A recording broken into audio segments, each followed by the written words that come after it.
ప్రియమైన వాళ్ళారా, ప్రభువైన యేసుక్రీస్తు నామములో అందరికీ వందనాలు. మరి ఈ దినము వర్తమాన కొరకు కూడా మీరందరూ ఆహ్వానితులే. మరి ఈ దినము మనము దేవుని వాక్య భాగంలో నుంచి హెబ్రీయులకు రాసిన పత్రిక 2వ అధ్యాయము 3వ వచనం చదువుతానండి. హెబ్రీయులకు రాసిన పత్రిక 2వ అధ్యాయము 3వ వచనం. ఇంత గొప్ప రక్షణను మనం నిర్లక్ష్యం చేసినడలా ఎలాగూ తప్పించుకుందుము? ఇక్కడ ఒక ప్రశ్నే. ఇంత గొప్ప రక్షణను మనం నిర్లక్ష్యం చేస్తే ఎట్లా తప్పించుకుంటాము అనేటువంటిది ఒక ప్రశ్న ఇక్కడ. కాబట్టి ఈ దినం కూడా వింటున్న వారికి అందరికి కూడా ఇదొక ప్రశ్నే. ఇంకా ఎవరైనా యేసుక్రీస్తు ప్రభువును గురించి రక్షణలోనికి రాకపోతే అటువంటి వారికి ఒక ప్రశ్న ఇక్కడ. ఇంత గొప్ప రక్షణ నాకు వద్దు అంటే తప్పించుకోలేవు. కాబట్టి ఇంత గొప్ప రక్షణ అని ఎందుకు చెప్తున్నామంటే, అసలు మొట్టమొదటిగా మనకు రక్షణ ఎందుకు అవసరము? What is the need of salvation కదా, సో గ్రేట్ సాల్వేషన్. రక్షణ మనిషికి ఎందుకు అవసరం అనేటటువంటిది మనం చూసినట్లయితే, సృష్టి ఆరంభంలోనే ఆది కాండములో మనం చూస్తుంటున్నాము ఏ విధంగా మనుషుడు మరి దేవుని ద్వారా సృష్టించబడి ఆయన సృష్టించినప్పుడు ఎట్లాగుంటున్నాడు? మరి చక్కగా ఉంటున్నాడు. స్త్రీగాను పురుషునిగా అని ఆయన చేసినవన్నీ చూడగా అన్నీ కూడా చాలా బాగున్నాయి. అయితే ఏం జరిగింది? ఆది కాండం 3వ అధ్యాయంలో మరి సృష్టించబడినటువంటి ఆదాము వాళ్ళిద్దరూ కూడా ఉండాలి, ఏదైనా తోటలో ఉంటున్నారు. అయితే ఒక దినం ఏం చేశారు? మరి ఆదాము ఎక్కడున్నాడో కానీ అవ్వ సపరేట్గా ఉంది. అప్పుడు అక్కడ సాతానుడు, సర్పం అంటారు దాన్ని, మరి ప్రకటన గ్రంథం 19వ అధ్యాయంలో ఆ యొక్క మరి చూసినట్టయితే ఓల్డ్ సర్పెంట్ అంటారు, అపవాది అంటారు అని. ఈ అపవాది వచ్చేసి మెల్లగా స్త్రీతో మాట్లాడుతుంటున్నాడు. ఆమె మాట్లాడేటప్పుడు కూడా అభ్యంతరం చెప్పలే. అక్కడ ఉండేటువంటి కార్యం ఆమె సపరేట్గా ఉంటుంది ఒకటి, రెండవది ఆమె అభ్యంతరం చెప్పకుండా ఇది నిజమా అని అడిగితే అక్కడ సంభాషణ జరుగుతున్నది. ఏంటిదంటే, ఈ తోటలోని చెట్లలో ఉండే ఫలాల్లో ఏదైనా దేవుడు భుజించకూడదని చెప్పాడా అని అడిగి, అప్పుడు స్త్రీ చెప్పినది అన్నీ కూడా భుజించవచ్చు. అయితే తోట మధ్యలో ఉండేటువంటి మంచి చెడులు తెలిసేటువంటి వృక్ష ఫలములు మీరు తినకూడదు, ఒకవేళ తింటే మీరు చచ్చిపోతారు అని చెప్పినాడు దేవుడిని. అప్పుడు సర్పం వండుకొని, సాతానుడు వండుకొని మరి తెలివైన మాటలతో, మోసగించే మాటలతో ఏమంటున్నాడు ఇక్కడ? డిసెప్షన్. ఏం చెప్తున్నాడు? డిసెప్షన్ అంటే మోసకరమైన మాటలు చెప్తున్నాడు. ఏంటి? అది తినదేనా మీరు చావరండి, మీరు చావరు, మీరు దేవుని వలే ఉంటారు. కాబట్టి మీరు దేవుని వలే మారేది ఆయనకి ఇష్టం లేదు. కాబట్టి ఆయన ఏం చెప్తున్నాడు? మీరు తినద్దని చెప్పినాడు. కావాలంటే వచ్చి చూడి ఎంత బాగుందో అన్నప్పుడు ఆమె ఆ చెట్టు యొక్క ఫలాన్ని చూసినది. అది చూసేదానికి ఎట్లా ఉందంట? మంచి రమ్యమైనదిగా ఉంటున్నదట. అట్లాగే చూసినట్లయితే కన్నులకు అందమైనదిగా ఉన్నది. ఆ వృక్షం ఆహారములకు మంచిది అని చూసింది. వెంటనే ఏం చేసినది? ఆ యొక్క వృక్ష ఫలము తీసుకొని తిన్నది. తినటం మాత్రం కాకుండా ఏం చేసింది? ఒక భాగం కొంచెము ఆదాము కూడా ఇచ్చింది. ఆదాము అంత లోపల అక్కడ వచ్చాడు. అప్పుడు లేదు ఇంకా, సాతానుడు వెళ్ళిపోయింది. అప్పుడు స్త్రీ ఏం చేసిందంటే, ఇదిగోండి ఇది నేను తిన్నాను, ఇది బాగా. అప్పుడు ఆదాముకు ఎందుకు తిన్నావు ఇది, దేవుడు తినద్దని కూడా అనేటువంటి ఆలోచన కలిగినప్పటికీ కూడా అక్కడ ఆలోచన చెప్పలేకపోయినాడు, తీసుకొని తిన్నాడు. కాబట్టి ఇద్దరు ఏం చేశారు? ఇద్దరు డిసోబిడియంట్, అంటే దేవుడిచ్చిన ఆజ్ఞకు, ఆ చెట్టు ఫలములు మీరు తినకూడదు అన్నప్పుడు ఆజ్ఞకు మరి అవిధేయులైనారు. మొట్టమొదటిగా వారు మోసగించబడినారు, రెండవదిగా అవిధేయులైనారు. అవిధేయులైన వెంటనే ఏం జరిగింది? ఇక్కడ పాపం వారిలో ప్రవేశించుంటున్నది. పాపం ప్రవేశించుంటున్నది. అవిధేయతే, ఆజ్ఞాతిక్రమమే పాపం. ఎట్లాగంటే మనం చూడండి 3వ అధ్యాయము, ఆదికాండం 3వ అధ్యాయంలో 7వ వచనంలో ఏం చూస్తున్నామంటే, అప్పుడు అంటే వారు తిన్న తర్వాత వారిద్దరి కనులు తెరవబడెను, వారు తాము దిగంబరులమని తెలుసుకుని అంజూరపు ఆకులు కుట్టి తమకు కచ్చడములుగా చేసుకునేది. దిగంబరులము అని అప్పుడు తెలిసిందంట. అంటే అప్పుడే వారు దిగంబరులు కాదు, మునుపు కూడా దిగంబరులే. చూడండి, దానికి ఉదాహరణగా అదే 2వ అధ్యాయం 24వ వచనములో 25వ వచనంలో చూడండి. అప్పుడు ఆదాము అతని భార్య వారిద్దరూ దిగంబరులుగా ఉండిరి, అయితే వారు సిగ్గు ఎరుగకయుండిరి. వారు దిగంబరులుగా ఉన్నారే కానీ వారికి తెలియదు, అది కనిపించదు ఎవరికి. అర్థమైంది? కాబట్టి ఇదే తేడా అన్నమాట. దాంట్లో మునుపు దిగంబరులుగానే ఉన్నారు, అయితే అది కనిపించినటువంటిది అనమాట, వారు ఎరుగరు అంటున్నారు. ఇక్కడేమైపోయింది, అది బయటపడిపోయింది. కాబట్టి పాపం బయటపడింది. పాపం బయటపడిన వెంటనే దేవుడు వచ్చి సంధించినప్పుడు మరి ఆదామని అంటాడు, ఆదామా నీవు ఎక్కడున్నావు అంటున్నాడు. అయ్యో నువ్వు చెప్పినప్పుడు నేను తోట మధ్యలో నీ స్వరం విన్నప్పుడు భయపడి దాక్కుంటున్నా అంటాడు. అప్పుడు దేవుడు వెంటనే ఎందుకు భయపడినావు, నేను తినకూడదని చెప్పిన పొలం తింటివా అన్నాడు. అప్పుడు ఆదాము ఏమంటున్నాడంటే, అవును ప్రభా నేను తినలేదు, ఇదిగో హవ్వ తెచ్చి నాకు చెట్టు నేను తిన్నాను. అప్పుడు ఏమంటాడు ఆ స్త్రీతో, యెహోవా స్త్రీతో ఏమంటే నువ్వు చేసిన పని ఏమిటి, ఈ సర్పం నిన్ను మోసపుచ్చిన తింటున్నాను ఆమె చెప్పింది. నువ్వు ఎందుకు ఎటు చేసినావంటే ఆమె సర్పం మీద చెప్పింది. ఆదాము ఎందుకు చేసినావంటే హవ్వ మీద చెప్పినాడు, హవ్వ ఎందుకు చేసినావంటే సర్పం మీద చెప్పినాడు. అందుకు మరి దేవుని యొక్క శాపం వచ్చింది ఇక్కడ. కాబట్టి పాపము ఎంటర్ అయింది. పాపం వచ్చినప్పుడు శాపం వస్తుంది. ఇప్పుడు దేవుడు ముగ్గురికి 3 రకాలైన పనిష్మెంట్ ఇస్తున్నాడు. మొట్టమొదటిగా సర్పము. ఈ సర్పానికి ఏం చెప్తున్నాడు 14-15 వచనాల్లో, అందుకు దేవుడైన యెహోవా సర్పముతో నీవు దీన్ని చేసినందున పశువులన్నింటిలో భూజంతువులన్నింటిలో నీవు శపించబడిన దానివై కడుపుతో ప్రాకుచు నీవు బ్రతుకు దినములన్నీ మన్ను తిందువు. అది సర్పానికి ఇచ్చినటువంటి శాపం. అంత మాత్రం కాకుండా మరియు నీకును నీ స్త్రీ సంతానమునకును ఆమె సంతానమునకు వైరము కలుగును, అది నిన్ను తల మీద కొట్టును. ఆయన అనున్నది కింద, ఆయనని తల మీద కొట్టును, నీవు దాన్ని మెడ మీద కొట్టును. అంతే కదా. పాము కాటు అంటే సాధారణంగా మెడ మీద, మనుషుడు పాముని చంపాలంటే వాటిని తల మీద కొట్టేది. ఇది శాపం. రెండవదిగా ఇప్పుడు మరి దేవుడు ఏం చేస్తుంటున్నాడంటే హవ్వకు శాపం ఇస్తుంటున్నాడు. హవ్వను గురించి ఏం చెప్తున్నాడంటే, మరి నువ్వు ఎందుకు తిన్నావు కాబట్టి 15వ వచనంలో నీకును స్త్రీ సంతానకు వైరము కలుగజేస్తుంది చెప్పినాడు కదా. తర్వాత 16వ వచనంలో ఆయన స్త్రీతో నీవు ప్రయాసమును నీ గర్భవేదనను నేను మిక్కిలి హెచ్చించదును, వేదనతో నీవు పిల్లలు కందువు, నీ భర్త నీ ఎడల వాంఛ కలుగును, అతడు నేను ఏలునని చెప్పాను, కాబట్టి నీ భర్త నేను ఏలుతాడు. అట్లాగే సమయంలో అంత మాత్రం కాకుండా ఎటువంటిది, నువ్వు గర్భము ధరించినప్పుడు పిల్లలు కనేటప్పుడు భయంకరమైన మరి వేదనతో నీవు పిల్లలు గంతావు, వేదనతో పిల్లలు కని వేదనతో వారిని మరి చేస్తావు. కాబట్టి ఇటువంటి వేదన గురించి శాపం ఇచ్చినాడు దేవుడు. తర్వాత ఆదాముతో ఏమంటున్నాడు, ఆదాముతో నీవు నీ భార్య మాట విని తినవద్దనది వృక్షఫలం తింటివి గనక నీ నిమిత్తం నేల శపించబడి ఉంటున్నది, నీవు పోయి ఏం చేయాలా, దున్ని నీ కొరకు పంటను పొలంలో సమకూర్చుకోవాలి.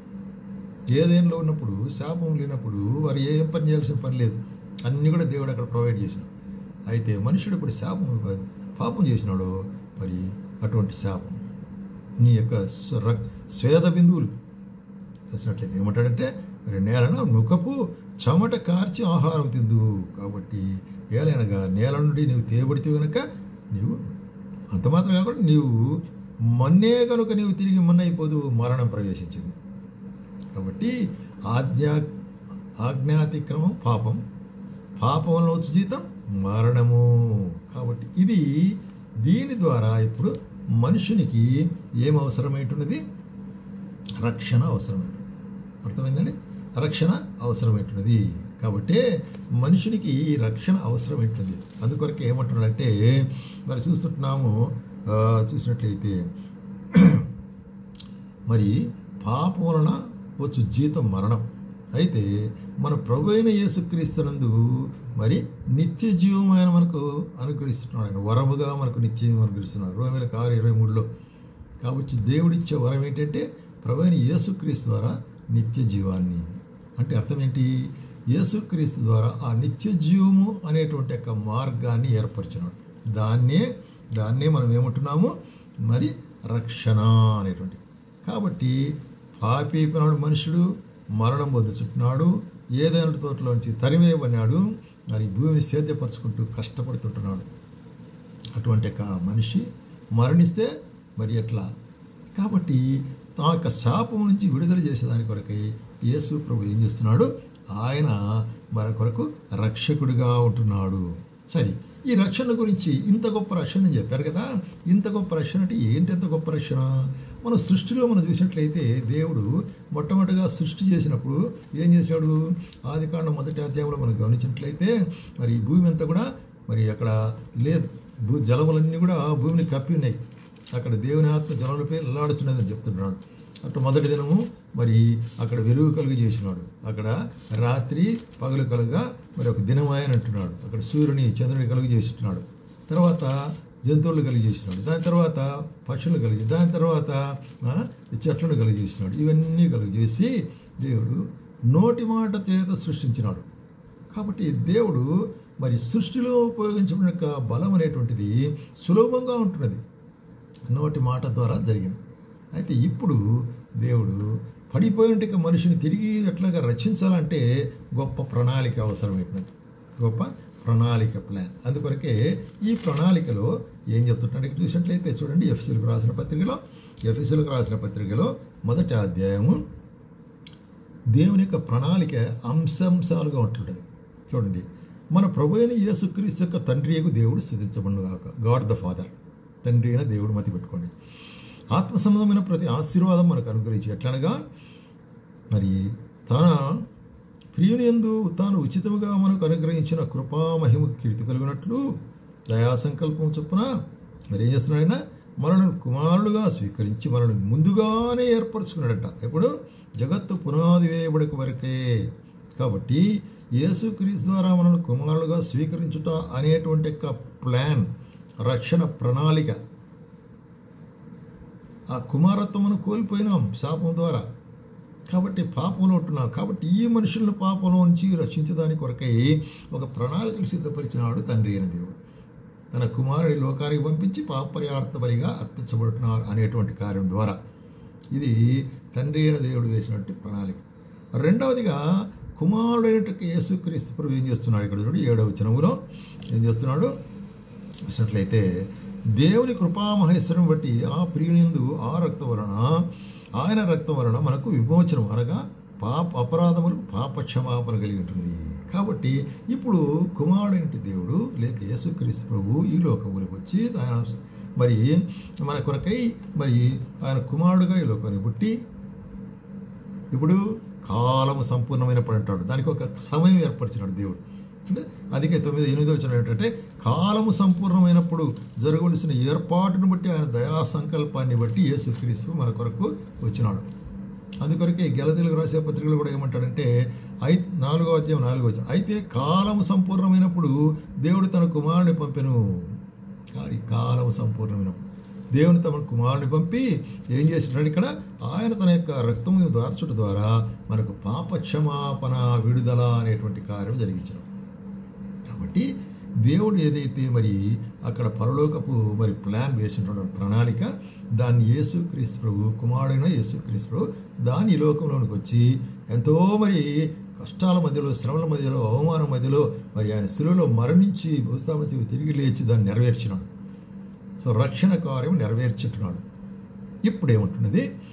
రక్షణ కార్యం నెరవేర్చిన తర్వాత రక్షించబడిన వారికి ఏమంటున్నాడు ఇక్కడ చూడండి. 3వదిగా మనం ఇక్కడ చూస్తున్నాము మరి రక్షించబడిన వారికి ఏం జరుగుతున్నదంటే ఇక్కడ 13వ వచనం నుంచి, మీరు సత్యవాక్యమును అనగా మీ రక్షణ సువార్తను విని క్రీస్తునందలి విశ్వాసం ఉంచి వాగ్దానం చేయబడిన ఆత్మచేత ముద్రించబడితే. కాబట్టి ఇక్కడ పరిశుద్ధాత్మ దేవుని యొక్క ముద్ర. కాబట్టి తండ్రి అయిన దేవుడు ప్రణాళిక చేశాడు, కుమారుడైన దేవుడు దాన్ని నెరవేర్చాడు, మరి దాన్ని పరిశుద్ధాత్మని దేవుడు దాన్ని ముద్రించుంటున్నాడు. ఈ విధంగా మరి ఈ గొప్ప కార్యమైనటువంటి రక్షణ కార్యం జరిగి ఉంటుంది. కాబట్టి ప్రియమైన వాళ్ళారా, రక్షణ ప్రణాళిక అనేటువంటిది ఎందుకు గొప్పది అంటే ఇంత విధముగా దేవుడు దీన్ని మరి నెరవేర్చవలసి వచ్చింది. ఆదాము పడిపోయినప్పటి నుంచే ఈ యొక్క మరి ప్రణాళిక ఏర్పరచబడి అది అనేక విధాలుగా మారుతూ వచ్చి ఏమైంది అక్కడ చూసినట్లయితే అక్కడ మరి మారిపోయింది. కాబట్టి ఇక్కడ మనం గమనించే కార్యం ఏంటంటే ఆ గొప్ప ప్రణాళిక అనేటువంటిది నెరవేర్చబడి ఉంటున్నది. కాబట్టి ఏమంటున్నాడు ఇక్కడ చూస్తుంటాము, మనం గమనించే కార్యం ఏంటంటే, ఇక్కడ చూడండి, కొరంథీయులకు రాసిన పత్రిక కూడా ఈ ప్రణాళికని గురించి ఏమంటాడంటే 15వ అధ్యాయం, మొదటి కొరంథీయులు 15వ అధ్యాయంలో రైట్, మనుష్యుని ద్వారా మరణము వచ్చును గనుక మనుషుని ద్వారానే మృతుల పునరుత్థానం కలిగెను అని చెప్తూ, ఆదామునందు అందరూ ఇలాగ మృతి పొందుచున్నారో అలాగునే క్రీస్తునందు అందరూ బ్రతికింపబడుదురు. ఇది దేవుని యొక్క ప్లాన్, ప్రణాళిక సిద్ధపరిచి యేసుక్రీస్తునందు మనము బ్రతికించబడుచుంటున్నాము. ఆదాములో ఎప్పుడైతే అతిక్రమం చేసినప్పుడు చనిపోయి ఉంటున్నాము. అందుకొరకే ప్రతివాడును తన వరుసలోనే బ్రతికింపబడును. ప్రథమ ఫలం క్రీస్తే, తర్వాత క్రీస్తు వచ్చినప్పుడు ఆయన వారందరూ బ్రతికించబడుదురు. ఇది దేవుని ఏర్పాటు ఏంటున్నది అనమాట. ఇది రక్షణ ఏర్పాటు అనేటువంటి కార్యం. కాబట్టి ఇక్కడ ఏం చెప్తారు, ఇంత గొప్ప రక్షణ నిర్లక్ష్య పెట్టినట్లా. ఎంత గొప్ప రక్షణ! సృష్టి అయితే నోటి మాట చేత ఆయన సృష్టించినాడు, కానీ 6 దినాల్లో 7వ దినం విశ్రమించినాడు.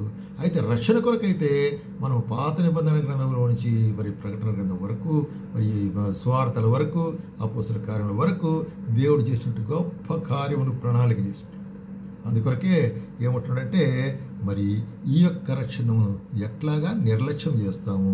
కాబట్టి ఈ యొక్క రక్షణ మనము నిర్లక్ష్యము చేసినట్లా తప్పించుకోలేము. నిర్లక్ష్యం చేయటం అంటే ఏంటి?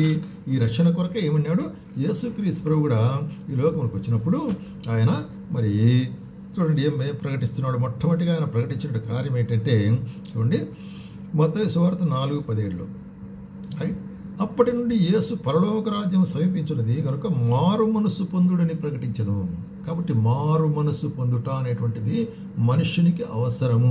ఎందుకంటే మనుషుని యొక్క మనస్సు, జీవితము చెడిపోయింది ఉంటున్నది.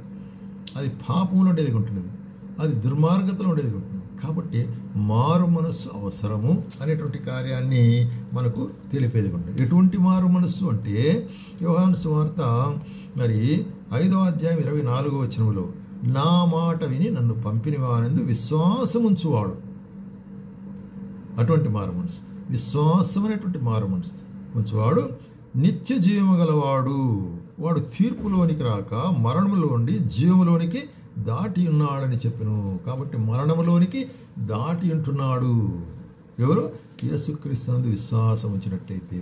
కాబట్టి ఈ రక్షణ మార్గము యేసుక్రీస్తు ద్వారా ఏర్పరచబడినది.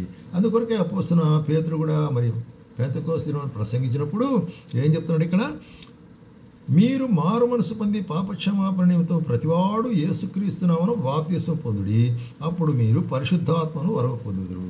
కాబట్టి యేసుక్రీస్తు ద్వారా మరి మారు మనసు పొంది రక్షించబడుట అనేటువంటి రక్షణ. కాబట్టి ఇంత గొప్ప రక్షణ. కాబట్టి ప్రియమైన వాళ్ళారా, ఇంత గొప్ప రక్షణ గురించే మరి అక్కడ చూస్తున్నాం, ప్రవక్తలు ప్రవచించారు, అపోస్తలులు ప్రకటించారు, సంఘమంతా కూడా ప్రకటించబడుతున్నది. ఇంకా ఈ దినం వరకు కూడా ప్రకటించబడుతున్నది. ఏంటది? ప్రభువైన యేసుక్రీస్తు నామములో విశ్వాసం ఉంచును, అప్పుడు నీవును నీ ఇంటి వారును రక్షించబడుదురు. ఎందుకంటే పాపమునకు వచ్చు జీతం మరణం, అయితే మన ప్రభువైన యేసుక్రీస్తునందు నిత్య జీవం. కాబట్టి ఆ నిత్య జీవం కావాలంటే నీవు యేసు ప్రభువునందు విశ్వాసం ఉంచు. ఒకవేళ ఈ యొక్క గొప్ప రక్షణ నిర్లక్ష్యం చేస్తే ఏం జరుగుతుంది అనేటువంటి కార్యాన్ని కూడా ఇక్కడ పరిశుద్ధాత్ముడు బయలుపరుస్తున్నాడు. మరి చూస్తున్నాము ప్రకటన గ్రంథం 21వ అధ్యాయము 8వ వచనములో, పిరికివారును, అవిశ్వాసులను, అసఖ్యులను, నరహంతకులను, వ్యభిచారులను, మాంత్రికులను, విగ్రహారాధికులు, అబద్ధికులందరూ కూడా అగ్నిగంధకములతో మండుగుండములో పాలు పొందుదురు. ఇది 2వ మరణము. కాబట్టి ఈ యొక్క గొప్ప రక్షణ నిర్లక్ష్యం చేసినట్లయితే నీవు నిత్య అగ్నిగుండములో మరి మరణించబడి సాగుకుంటున్నావు. అక్కడ సాగు ఉండదు, నిత్య శ్రమ, బాధ, కేకలు. అందుకొరకే ఎటువంటి వారంట? పిరికివారు, అవిశ్వాసులు, మరి చూస్తున్నాము అసహ్యులు, నరహంతకులు, వ్యభిచారులు, మాంత్రికులు, విగ్రహారాధికులు, అబద్ధికులు అందరూ కూడా అగ్నిగంధకులు. ఇది ఇంత గొప్ప రక్షణ నిర్లక్ష్య పెట్టినట్లయితే మనం తప్పించుకోలేము. కాబట్టి ప్రియమైన సోదర సోదరి, ఇంకా నీవు యేసుక్రీస్తును అంగీకరించకుండా ఉన్నట్లయితే మరి నీ యొక్క జీవితంలో మీ యొక్క మరి గమ్యం ఏమిటో మీకు తెలిసింది ఉంటుంది. యేసుక్రీస్తునందు శ్వాసం ఉంచకపోతే నీవు ఆ నిత్యం నరకంలోకి వెళ్తావు. అయితే యేసుక్రీస్తును స్వీకరించినట్లయితే ఆయనని పాపములు క్షమించి ఆయన రక్తం ద్వారా కడిగి నేను నీతిమంతునిగా తీర్చి పరిశుద్ధాత్మ యొక్క ముద్రను వేసి నేను నిత్య జీవులోనికి ఆయన నడిపించేవాడుకుంటున్నాడు. కాబట్టి నిత్య జీవం కావాలన్నా నరకం కావాలన్నా అనేటువంటి తీర్మానం మనం చేసుకుని సాగుంటాం. అందుకొరకే ఇంత గొప్ప రక్షణ నిర్లక్ష్యపెట్టినలా ఎలాగో తప్పించుకుందువు ఈ ప్రశ్నే నీ హృదయంలో వేసుకో. కాబట్టి నిర్లక్ష్య పెట్టవద్దు, అంగీకరించు. ఆ విధంగా నీవు మరి రక్షించబట్టుకు ప్రభు సాయం చేయనుగాక.